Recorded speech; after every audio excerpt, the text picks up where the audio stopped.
Mari jemaat Tuhan kita berdoa sebelum kita menerima firman Tuhan pagi hari ini. Kami tahu oleh karena kemurahan Tuhan kami tetap ada sampai hari ini Tuhan. Oleh karena kasih Tuhan, Engkau tetap memelihara kami sampai hari ini. Tetap menyertai kami sampai hari ini. Kadang mungkin iman kami boleh naik turun. Kadang kami bisa berharap kepada Tuhan. Kadang kami bisa iman kami naik dan kami bisa beriman di dalam masa-masa yang sulit ini. Tapi kadang-kadang kami merasakan bahwa iman kami enggak mampu untuk mengatasi semuanya. Kami menjadi drop Tuhan. Kami menjadi putus asa. Tapi kami bersyukur Engkau berkata buluh yang terkulai tidak pernah dipatahkan. Dan ketika kami drop, di situ kami merasakan tangan Tuhan, kasih Tuhan mengangkat kami lagi. Sehingga kami bisa tetap memandang kepada Tuhan, bukan memandang kepada masalah-masalah yang terjadi. Terima kasih Tuhan, terima kasih kami bersyukur karena kasih-Mu itu sungguh nyata dalam hidup kami. Sebentar kami ingin menerima firman-Mu kembali pagi ini.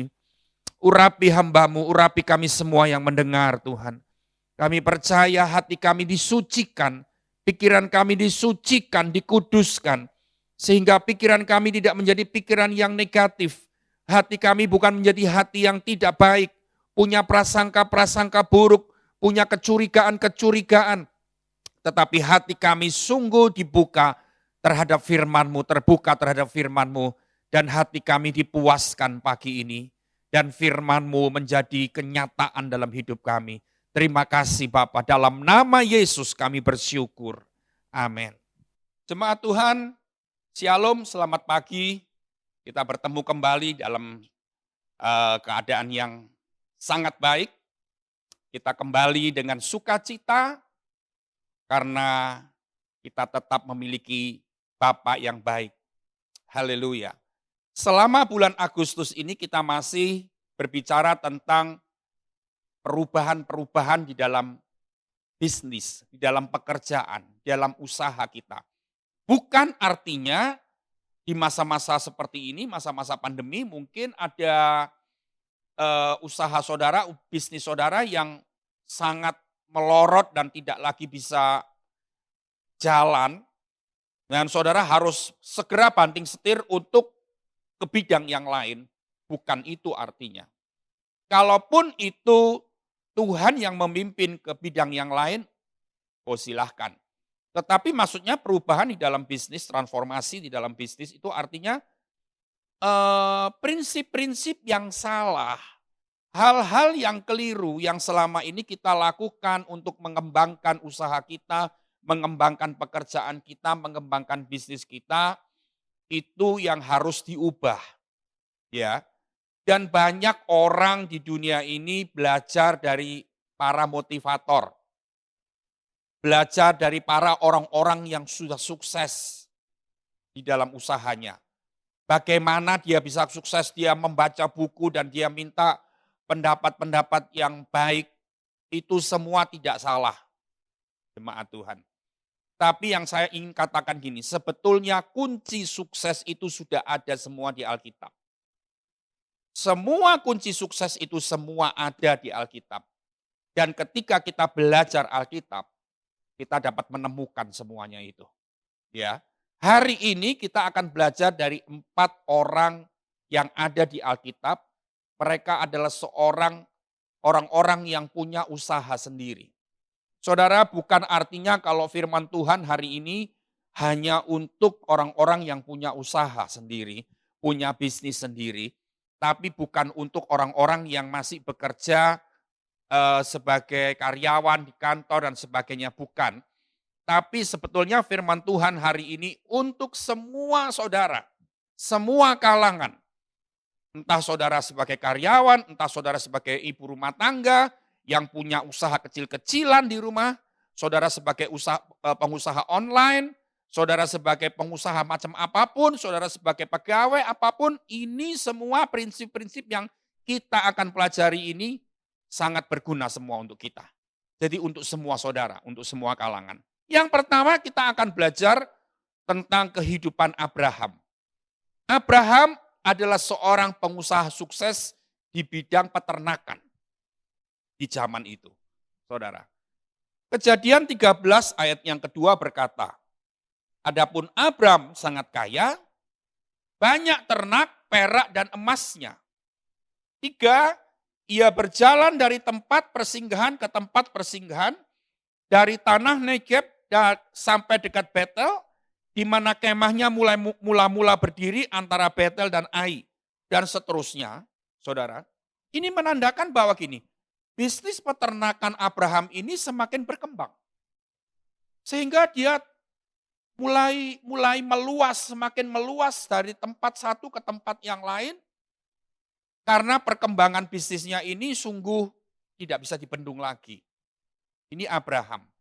Sampai pada satu titik di ayat 8, dia berkata kepada keponakannya yang bernama Lot, dia bilang gini, kita harus pisah. Ya, karena bisnisnya dia makin berkembang, mungkin Lot juga, gitu saudara. Dan akhirnya dia nggak mau jadi satu terus, nanti kalau bisnis semakin berkembang itu, sampai hari ini pun kita lihat kadang-kadang itu akan memicu perkelahian, memicu konflik dan sebagainya. Sebab itu Abraham minta supaya kita berusaha sendiri-sendiri. Ya.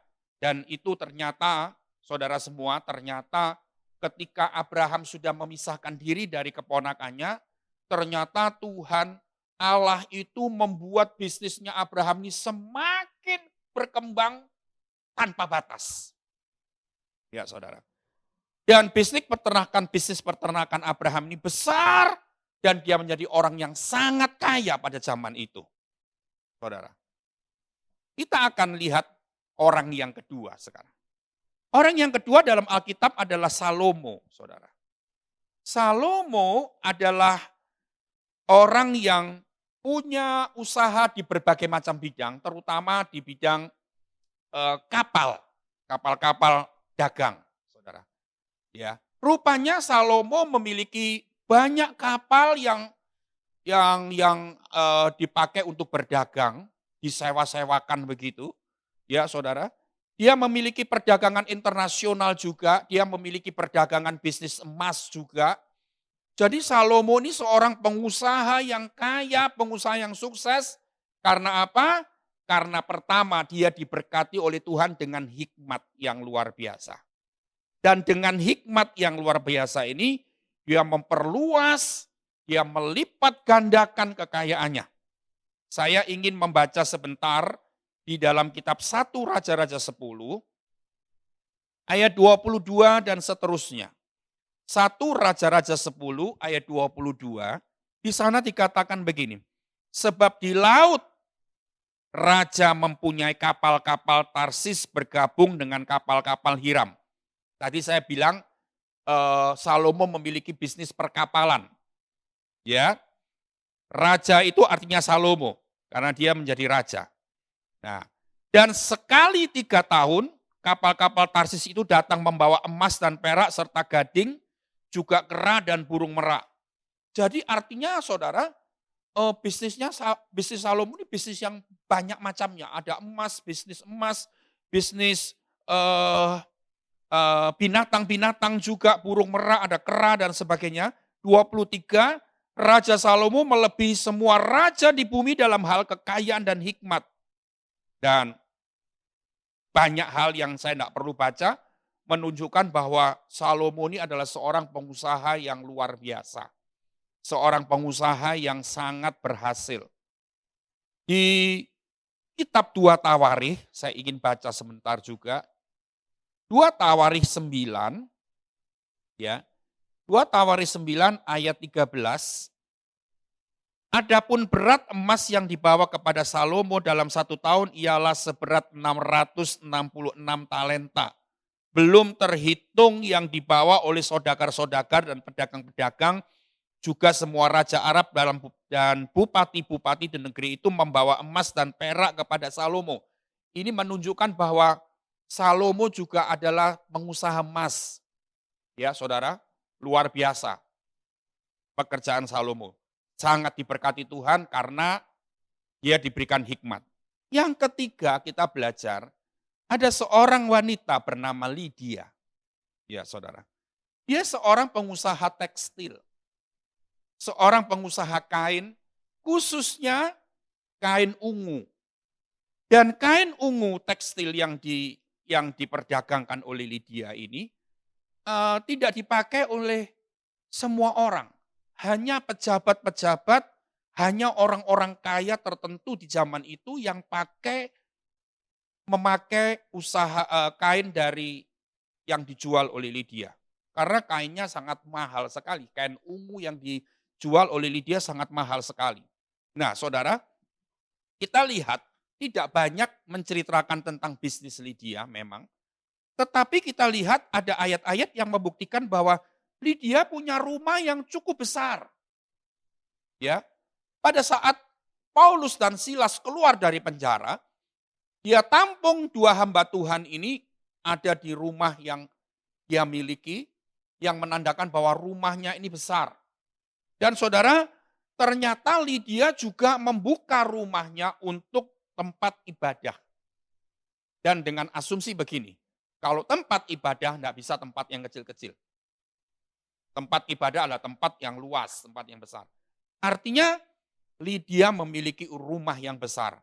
Dan sudah terbukti bahwa Lydia seorang pengusaha yang mapan, saudara. Dia sangat terkenal keramahannya. Itu semua ditulis di Kisah Rasul 16, saudara. Tentang Lydia. Yang keempat kita lihat ada seorang pengusaha terkenal dan pengusaha sukses juga adalah Paulus.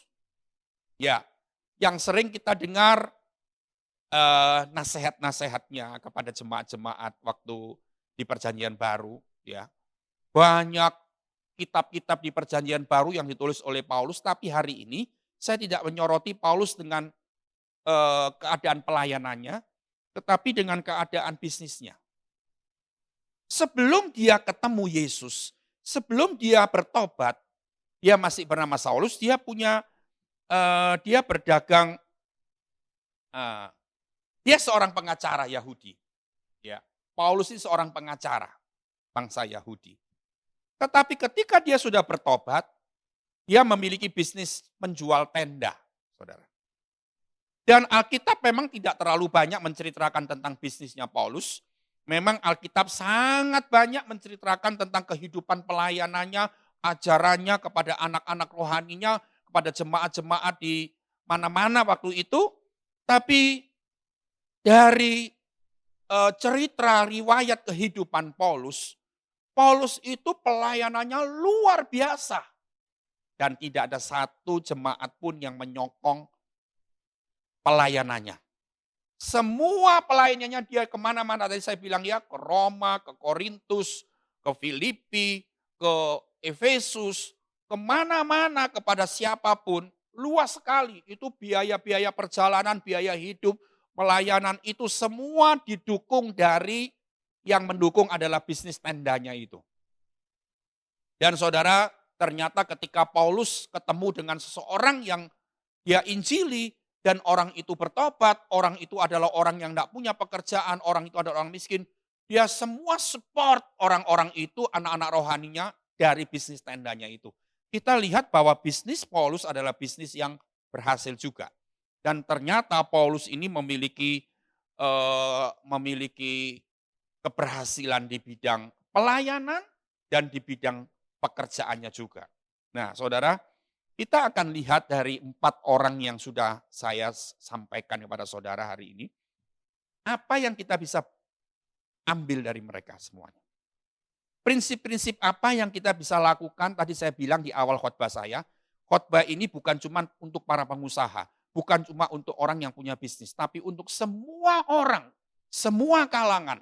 Yang pertama, saudara, dari 4 orang itu, mereka semua punya prinsip kalau kerja harus berani kerja keras. Nah ini dia. Ini prinsip yang pertama, saudara. Supaya bisnis kita berjalan, supaya pekerjaan kita makin diberkati Tuhan, usaha kita makin dikembangkan oleh Tuhan, nomor 1, jangan takut untuk kerja keras. jangan mau kerja santai. Anak muda zaman ini maunya santai, dapat uang banyak. Itu prinsip yang salah. Saudara, Amsal sudah menceritakan, sudah menulis, saudara, di dalam kitab Amsal. Salomo sudah menulis bahwa di dalam kitab Amsal 10 ayat yang keempat, dikatakan begini, tangan yang lamban membuat miskin. Tangan yang lamban itu artinya bekerja dengan malas, bekerja dengan seenaknya, bekerja dengan santai, itu membuat miskin. Tetapi tangan orang rajin menjadikan kaya. Tangan orang rajin itu artinya tangan ini tidak bisa diem. Kadang-kadang saya menemui ada beberapa orang-orang yang sebetulnya usianya sudah lumayan lanjut. Seharusnya dia usia sedia itu sudah usia pensiun. Tapi ternyata dia ini masih bekerja, terus bekerja. Bukan karena kekurangan. Tapi karena dia ini tidak bisa diem. Dari kecil biasa kerja keras, sampai tua sudah waktunya pensiun dia tetap maunya kerja. Dan dia bilang gini, kalau saya tidak kerja lagi, saya diem langsung saya pikun Pak James. Jadi saya tetap mau kerja keras. Dan ternyata di usia yang sudah kepala 7 itu dia masih bekerja dan itu membuat tubuhnya makin sehat, otaknya tetap fresh dan tetap menghasilkan. Dan ternyata kalau orang tua yang masih mau bekerja dan menghasilkan sendiri, anak-anak tidak ada yang bisa merendahkan orang tua. Ya, kadang-kadang kita menemui bahwa ketika orang sudah tua, orang tua itu sudah tidak lagi bekerja, hidupnya dari anak, wah anak bisa bertingkah macam-macam, bisa menghina orang tuanya, bisa merendahkan orang tuanya. Tapi kalau orang yang tetap mau bekerja keras, saya bilang bukan harus sampai tua kerja keras, enggak. Di usia-usia produktif kita ini, kalau saudara masih bekerja, bekerjalah keras. Tapi perhatikan, jangan sampai melampaui porsi yang sudah Tuhan tetapkan. Ya. Jangan sampai artinya gini, prioritas hidupku hanya untuk kerja. Dan kalau saudara cuman karena saudara punya alasan harus kerja keras dan saudara sampai melupakan yang lain, menomorduakan Tuhan, yang nomor satu itu Tuhan yang harus nomor satukan, ternyata Tuhan dinomorduakan, wah ini sudah tidak benar. Ini sudah tidak balance. Ini pasti sudah akan membuat perdagangan atau pekerjaan saudara akan semakin mengalami satu masalah demi masalah sehingga Tuhan membuat engkau tidak lagi bisa menduakan Tuhan. Engkau tetap mengutamakan Tuhan. Tapi setelah Tuhan, ya prioritas-prioritas setelah itu, masalah kerja tidak boleh santai. Kerja keras harus, tidak mau malas-malasan. Ya saudara, itu artinya. Ya, kita lihat saudara, di kitab 1 Korintus 15 ayat yang 10. 1 Korintus 15 ayat yang ke-10. Ada pesan Tuhan apa di situ? Coba kita lihat. 1 Korintus 15 ayat yang ke-10. Di sana dikatakan gini. Ini yang ngomong Paulus. Tetapi karena kasih karunia Allah, aku adalah sebagaimana aku ada sekarang. Dan kasih karunia yang dianugerahkannya kepadaku tidak sia-sia. Dengar. Sebaliknya aku telah bekerja lebih keras daripada mereka semua. Paulus ini orang yang suka bekerja keras. Ya. Tetapi bukannya aku melainkan kasih karunia Allah yang menyertai aku. Jadi artinya gini, kalau saudara diberikan kasih karunia oleh Tuhan, engkau sanggup bekerja keras. Dia bilang, aku bisa bekerja keras ini karena kasih karunia Allah. Bukan karena aku, kalau tanpa kasih karunia aku mungkin males-malesan. Gitu kan. Santai-santai aja. Pokoknya dapat hasil ya sudah. Nah saudara, saya itu seringkali melihat ada hal-hal yang ganjil. Banyak di masa-masa ini, lebih banyak saya lihat di masa-masa 4-5 bulan ini, orang-orang makin banyak yang berkeluh kesah, susah, kurang makan, kurang uang, kurang duit, mau beli susu buat anaknya enggak bisa, mau untuk biaya-biaya ini enggak ada dan sebagainya. Itu sudah sangat saya selalu dengar hampir setiap hari masa-masa pandemi ini. Ya, ketika saya mendengar keluh kesah banyak orang-orang itu, maka saya lihat begini. Ada orang-orang yang berkeluh kesah itu memang dia sudah bekerja keras. Dia sudah bekerja keras, dia sudah berusaha semampunya, dia cari terus peluang, dia cari terus, tapi belum bisa ketemu jalannya, istilahnya begitu. Tapi dari berapa banyak orang-orang yang berkeluh kesah itu saya lihat gini, usiamu nih masih usia bekerja, masih usia produktif, ya toh. Anak-anaknya masih 2 tahun, masih 3 tahun, masih 5 tahun, 6 tahun, 7 tahun, 8 tahun, berarti kan orang tuanya masih produktif bekerja. Kalau orang tua sudah, anaknya sudah 30 tahun usianya mungkin orang tua sudah mulai pensiun. Ini anak-anak masih di bawah umur, tapi orang tuanya kerjanya santai-santai. Ya, tiap hari dia di rumah, karena nggak ada panggilan pekerjaan, gitu ya. Mungkin pekerjaan saya tahu dia pekerjaannya part-time, ya. Dalam hati saya ini begini, kalau kita tahu prinsip firman Tuhan dalam orang mau berhasil tuh harus berani kerja keras. Part-time, harusnya waktu-waktu kosong ini diisi dengan waktu-waktu kerja yang bidang lain atau di tempat lain yang tidak mengganggu pekerjaan yang utama ini. Iya kan? Ada ibu-ibu rumah tangga yang masih punya bayi 1 tahun, 2 tahun, dia rela untuk tidak bekerja menjaga bayinya. Padahal kalau saya pikir gini, usianya masih muda, usianya masih kepala 3, kepala 4. 4 itu belum, 45 ke atas belum, 4 itu 45 ke bawah. Ya, saya mikir gini, kalau dia bekerja, minimal dia dapat upah UMR 3 juta lebih. Dan dia bisa bayar pembantu atau babysitter atau apalah pengasuh yang harian atau apa, bisa merawat anaknya, bisa menjaga anaknya masa-masa kerja, mungkin 1 juta, 1,5 juta, tapi selebihnya dia bisa tambahin untuk ongkos-ongkos rumah tangga. Ini yang kita perlu cermati, saudara. Ya, jadi jangan sampai kita pikir gini, aku beriman. Oke, beriman. Pak James kan ngajari aku beriman. Oke. Aku sungguh berharap sama Tuhan. Aku berdoa, aku berpuasa. Oke. Saya sangat setuju dengan prinsip-prinsip seperti itu. Tapi jangan lupa, ada prinsip yang harus diingat. Kita tidak boleh santai. Kita harus kerja keras. Kalau banyak waktu-waktumu yang di rumah, tidak ada pekerjaan, carilah.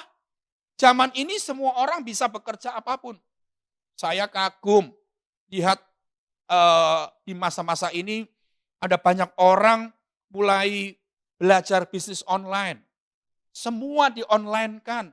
Dan ternyata dari bisnis online jual buah, jual makanan, jual suplemen-suplemen, jual obat-obat yang diperlukan, jual ini, jual itu, ternyata jalannya luar biasa, hasilnya luar biasa. Saya ingin katakan sekali lagi, harus berani kerja keras. Ya. Yang kedua, kalau kita lihat dari Abraham, dari Salomo, dari Lydia, dari Paulus, saudara perhatikan, mereka tuh bekerja dengan cerdas. Ya. Kalau kita Salomo tahu kan, karena kecerdasan dia, hikmatnya itu dari Tuhan. Tetapi dari Abraham, Lydia, dan Paulus juga, mereka ini smart banget gitu saudara. Smart banget. Jadi mereka kerja kadang-kadang, kalau kita bekerja dengan kecerdasan, saya tahu gini, kita mungkin dilahirkan bukan dengan kecerdasan yang IQ yang tinggi. Tapi saudara kita, saya mau katakan gini, kita ini punya Tuhan. Dan hikmatnya Tuhan itu luar biasa. Kalau orang katakan dari kitab 1 Raja-Raja, tadi saya tidak baca, semua orang dari negeri mana-mana itu kagum dengan hikmatnya Salomo. Semua orang ingin datang ke sana untuk melihat bagaimana hikmat Salomo. Itu yang kasih siapa? Yang kasih Allah itu. Yang kasih Tuhan. Jadi orang dengan hikmat Salomo aja sudah terkagum-kagum. Apalagi dengan sumber hikmat itu. Wow saudara. Jadi ketika kita dilahirkan dengan IQ yang rata-rata mungkin. Dengan pengetahuan yang kurang. Tapi kalau hikmatnya Tuhan diberikan oleh kita, itu jadi luar biasa. Engkau kerja apapun jadi berhasil. Karena kerja dengan hikmat, kerja dengan kecerdasan, kerja dengan kepandaian. Kita bisa mengelola keuangan, kita bisa mengelola apapun dengan luar biasa, saudara. Ya, saya mau baca satu ayat yang penting dalam Amsal 8 ayat yang ke-11. Amsal 8 ayat yang ke-11. Katakan begini, karena hikmat lebih berharga dari permata. 11a. Ya. Hikmat itu lebih berharga dari permata. Dari perhiasan maksudnya permata itu. Jadi kalau saudara tidak punya hikmat, jangan diem. Mintalah hikmat dari Tuhan. Mintalah kecerdasan dari Tuhan. Karena dia sumber hikmat dan sumber kecerdasan itu. Yang ketiga, saudara. Yang ketiga, tidak mudah puas diri. Saudara. Ya, jadi kita kadang-kadang dapat penghasilan seberapa, kita sudah puas. Saya ingin sampaikan gini, saya lihat gini, dulu saya ini memulai karir saya bukan sebagai seorang hamba Tuhan, bukan. Karir saya mulai umur 20, saya sebagai seorang pegawai serabutan. Saudara. Saya bekerja di sebuah toko yang kecil, toko alat musik, ya. Dan saya bekerja di situ dengan gaji per bulan 75.000 waktu itu, ketika saya berusia 20 tahun. Nah, saudara, saya nggak punya kepandaian apa-apa, saya cuma bisa bermain piano saja. Tapi tadi ingat, saya bilang saya bekerja sebagai pegawai serabutan, nggak punya bidang yang khusus. Ya, setor uang ke bank, ya ngirim barang, ya nagih bon-bon yang belum dibayar. Apa aja. Kalau bos saya itu mau pergi, supir nggak ada, saya nyopir. Saya ingat saya ini jemput anak-anak bos saya itu di waktu mereka kuliah, saya jemput. Ada yang di UNER, ada yang di WM, saya jemput. Saya lakukan dengan sungguh-sungguh. Tapi saya enggak puas diri, saya dapat gaji 75.000 waktu itu ya lumayan lah, walaupun bukan besar. Saudara, saya memperdalam piano saya. Sampai akhirnya saya enggak cepat puas diri. Sampai akhirnya bos saya itu memberikan sebuah kepercayaan sama saya untuk memberikan les kepada orang-orang yang membeli musik, membeli alat musik, membeli elektron, membeli piano, dikasih free les 3 bulan, mereka dikasih free tanpa bayar, saya yang ngajar.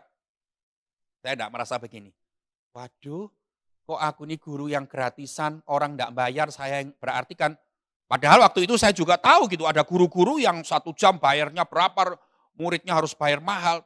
Tapi saya enggak apa-apa. Pokoknya saya meniti karir saya dengan sungguh-sungguh, itu saudara. Akhirnya saudara selama 3 bulan 1 orang saya dapat cuma berapa puluh ribu aja. Saya enggak puas diri.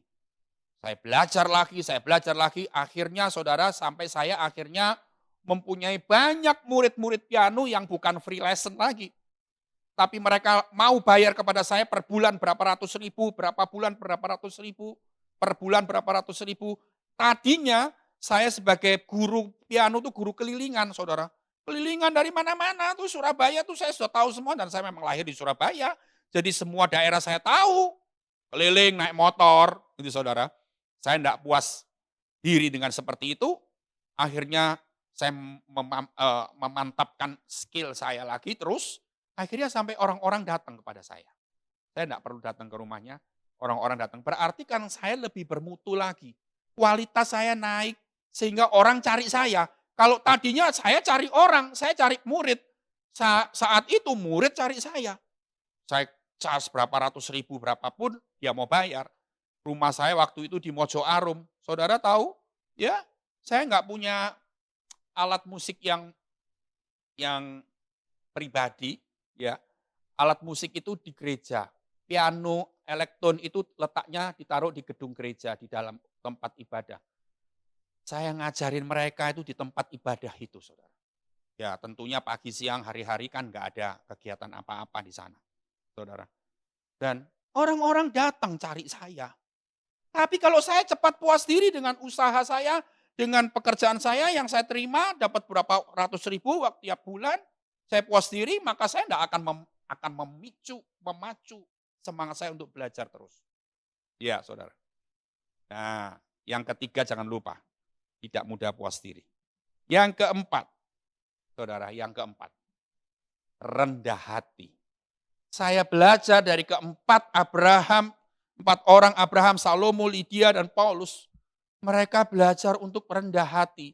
Tapi memang kita lihat akhirnya Salomo ini terjebak dalam sebuah keadaan di mana dia mulai sombong, jatuh akhirnya. Ya, kita tahu akhir hidupnya Salomo tidak baik, ya. Tapi kehidupan yang lain sampai akhir hidupnya dia menyelesaikan semuanya dengan luar biasa. Saudara, rendah hati ini penting. Saya punya ayat sedikit di dalam satu ayat, sebetulnya ayat tentang rendah hati ini banyak sekali. Tapi Amsal 22 ayat yang keempat saya mau baca untuk saudara.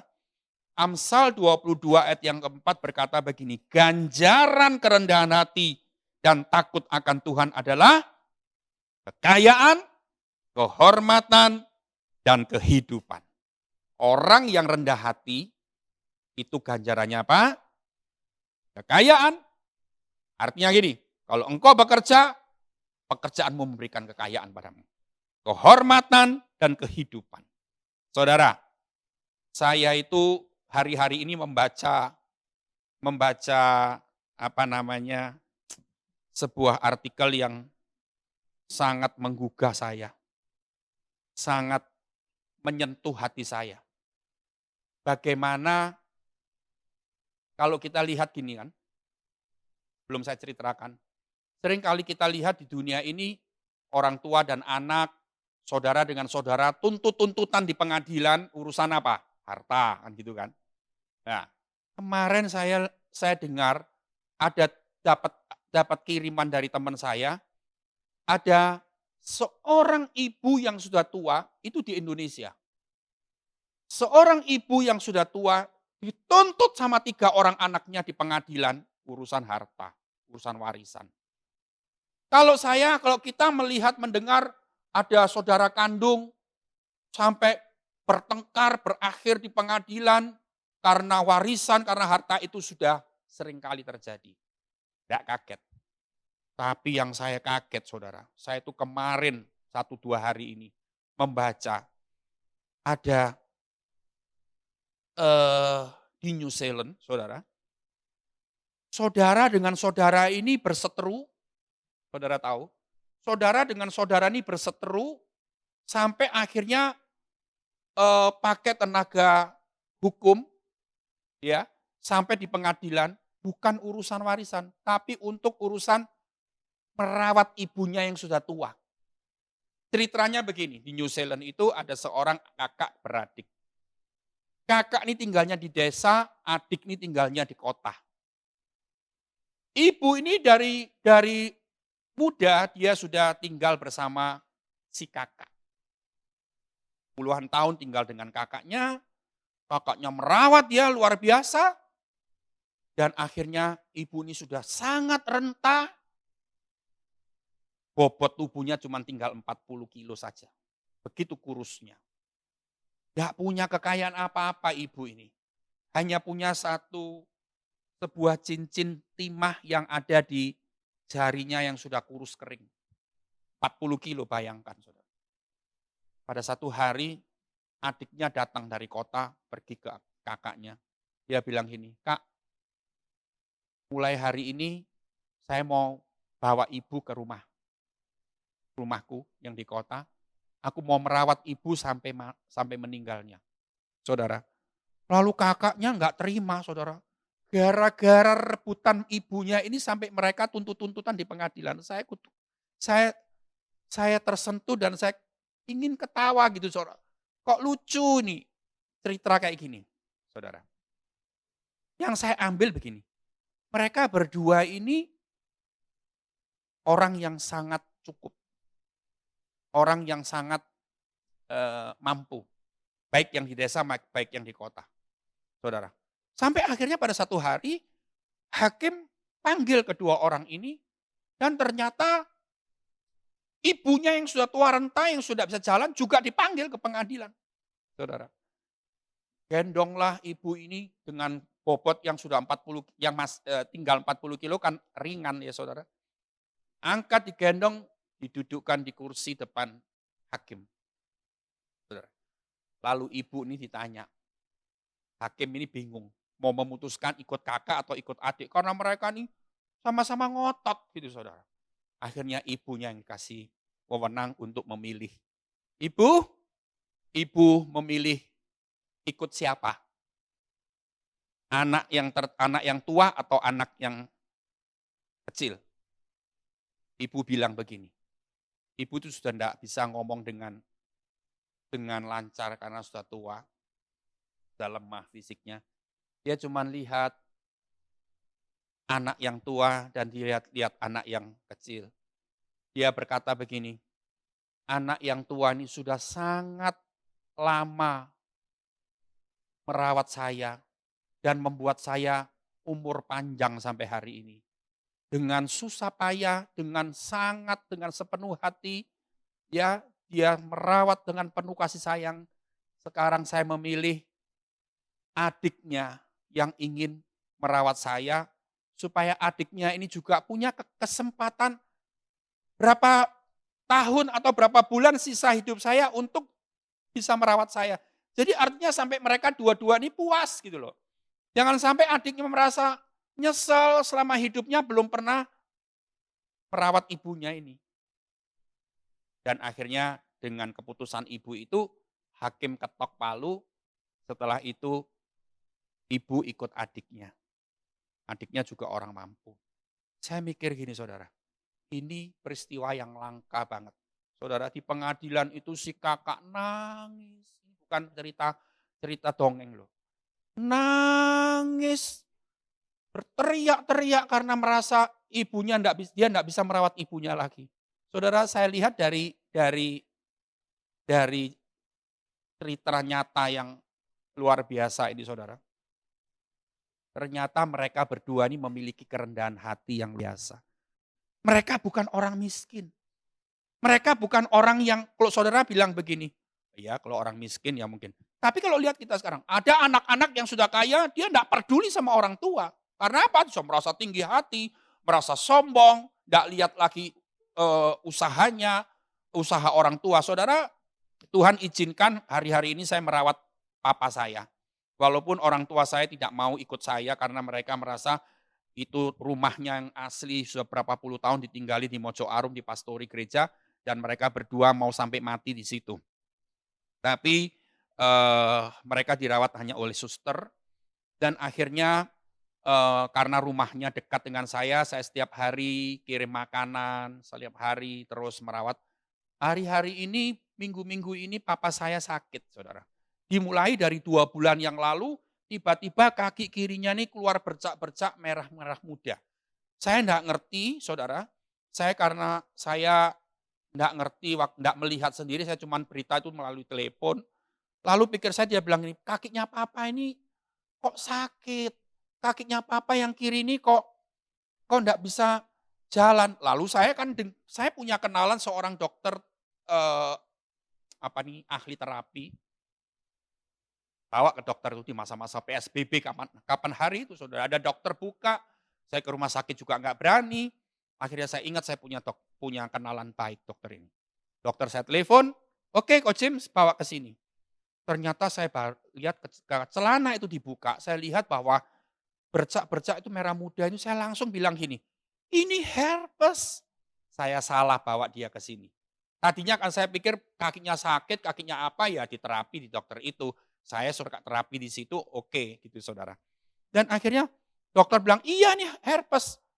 Dan ternyata herpes itu bukan cuma yang kadang-kadang di leher, ngerempel kayak anggur. Tapi herpes yang di kaki ini sepanjang kaki dari selangkangan sampai telapak kaki itu penuh saudara. Dan akhirnya ketika itu jadi semua kaki papa saya yang sebelah kiri itu penuh dengan luka-luka. Penuh, sudah tidak ada yang kosong.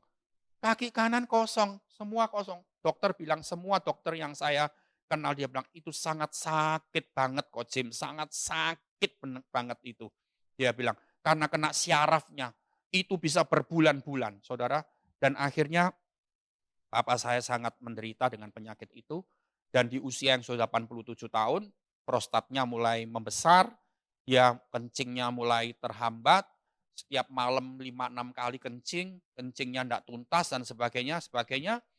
Saya harus bawa dia ke dokter, saya harus bawa ke lab dan macam-macam dan semua saya dengan sopir saya bawa dia. Waktu masa puasa minggu yang lalu, Saudara, saya bawa dia ke dokter, ke lab itu, jam 10 pagi. Jam 12 siang saya mau buka puasa kan, Saudara. Tapi ternyata Saudara ketika di lab itu papa saya mau diperiksa kencingnya, pancaran kencingnya karena urusan dengan prostat.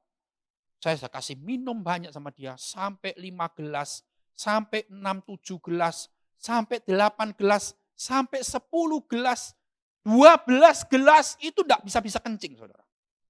Saya tunggu dia sampai jam 2. Saya jam 12 siang harus buka puasa. Saya lapar, maaf saya memang lapar. Tapi di depan lab itu saya lihat banyak orang jualan-jualan makanan. Tapi saya enggak berani beli itu karena COVID-19 sehingga saya menjaga enggak mau beli-beli di situ, di pinggir-pinggir jalan. Lalu saya WA ke kakak saya yang pertama. Saya bilang, "Saya nunggu papa bisa kencing sampai 4 jam enggak bisa-bisa kencing."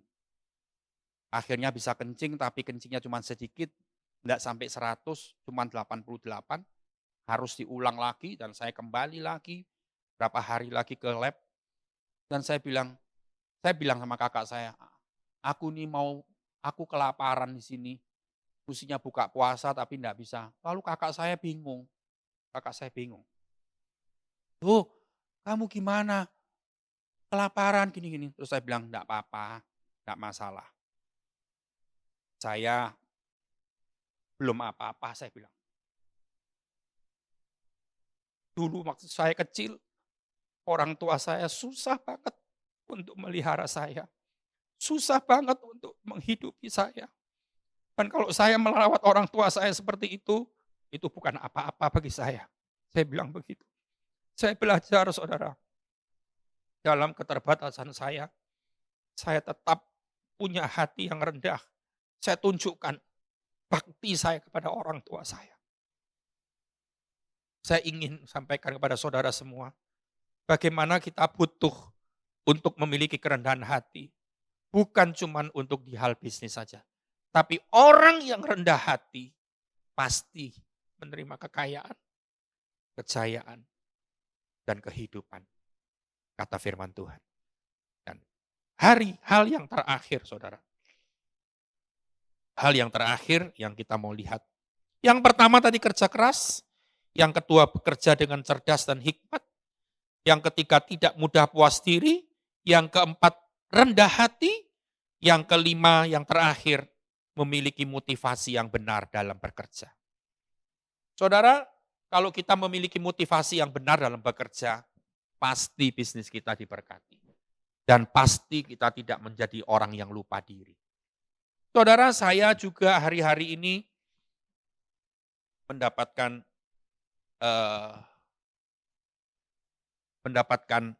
WA dari teman saya. Saya mau baca untuk saudara. Di mana orang ini orang kaya. Ya, saudara. Dia orang Afrika, seorang berdarah Afrika, seorang pemain bola, saudara. Per tahun penghasilannya 9 juta dolar per tahun. Sekitar 140 M rupiah, kalau dirupiahkan, saudara. Lalu, ketika dia jadi orang kaya seperti itu, saudara, apa yang terjadi? Orang-orang melihat, memandang, dan selalu mengamat-amati orang ini, seorang pemain bola ini. Ternyata dia lihat handphonenya ini, handphone yang layarnya LED-nya itu sudah retak-retak, saudara. Dari minggu ke minggu, dari bulan ke bulan dia lihat handphonenya tuh seperti itu. Lalu orang tanya sama dia, "Kenapa kamu duitmu banyak, penghasilanmu banyak, tapi ternyata kamu pakai handphone aja yang udah retak-retak itu layarnya." Dia bilang begini, saudara, "Saya sebetulnya sanggup membeli ribuan HP baru. Sebetulnya saya sanggup membeli 10 mobil Ferrari. Sebetulnya saya sanggup membeli 2 pesawat jet, jam berlian, jam berlian. Tapi apa sih gunanya untuk saya?" Dia bilang begini, "Bagi saya kaya, saya lebih ingin membangun sekolah, stadion, menyediakan pakaian, sepatu, makanan untuk orang-orang yang miskin di Afrika. Selain itu," dia bilang, "setiap bulan saya kasih 70 euro untuk semua orang, untuk semua orang di wilayah yang sangat miskin di Afrika, di daerahnya dia. Satu orang dikasih 70 euro, satu orang dikasih 70 euro. Berapa ribu orang yang dia hidupi setiap bulan." Dan saudara tahu, ini orang bukan orang Kristen. Kenapa? Karena ceritanya panjang, saudara. Dia bilang begini, "Saya tidak perlu memajang mobil mewah, saya tidak perlu rumah mewah, saya tidak perlu pesawat pribadi. Saya lebih suka ketika orang-orang di negeri saya menerima sedikit rezeki yang saya miliki dari saya untuk kesejahteraan mereka." Dan saudara, saya tahu kalau dia ini orang yang bukan Kristen. Ternyata cerita itu dia bilang ini, beberapa waktu yang lalu, ada seorang wartawan di Afrika itu melihat dia sedang membersihkan WC di sebuah masjid, saudara. Waduh, saya nangis, saya tersentuh baca ini. Saudara, bagaimana orang ini dia menjadi kaya, tapi punya motivasi yang benar.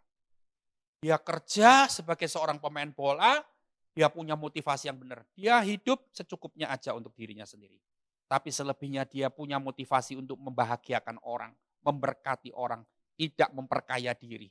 Saudara, bagaimana motivasi saudara dalam bekerja? Bagaimana motivasi saudara dalam berbisnis? Bagaimana motivasi saudara dalam berusaha? Kalau engkau punya motivasi yang benar, Tuhan pasti berkati saudara. Ya, saudara. Dan ketika Tuhan lihat engkau setiap hari, setiap bulan, seringkali berbagi kepada yang lain, maka itu sesuatu yang sangat disenangi oleh Tuhan. Dan Tuhan tidak pernah akan menutup jalan orang itu. Dan Tuhan selalu membuka sumber yang lebih besar lagi. Semoga firman Tuhan yang saya sampaikan hari ini bisa memberikan masukan-masukan, nasihat-nasihat yang penting untuk kita semua dalam bekerja, dalam berusaha, dalam berbisnis. Mari kita berdoa, mari kita berdoa. Bapa, di dalam nama Yesus, kami sudah belajar dari 4 orang yang punya bisnis yang berhasil. Kami sudah belajar dari 5 prinsip yang mereka lakukan. Sekarang kami datang kepada Tuhan dan kami minta Tuhan supaya semua yang kami pelajari dari firman-Mu ini, kami pelajari juga dalam kehidupan kami dan kami lakukan. Terima kasih Bapak, terima kasih. Dan kami percaya tidak pernah orang-orang yang sungguh-sungguh mau bekerja keras, punya motivasi yang benar, menjadi orang yang rendah hati, bekerja dengan cerdas, tidak mudah puas diri, hidupnya terlunta-lunta. Tapi kami sungguh menjadi orang yang diberkati secara materi oleh Tuhan. Terima kasih Bapak dalam nama Yesus. Amin.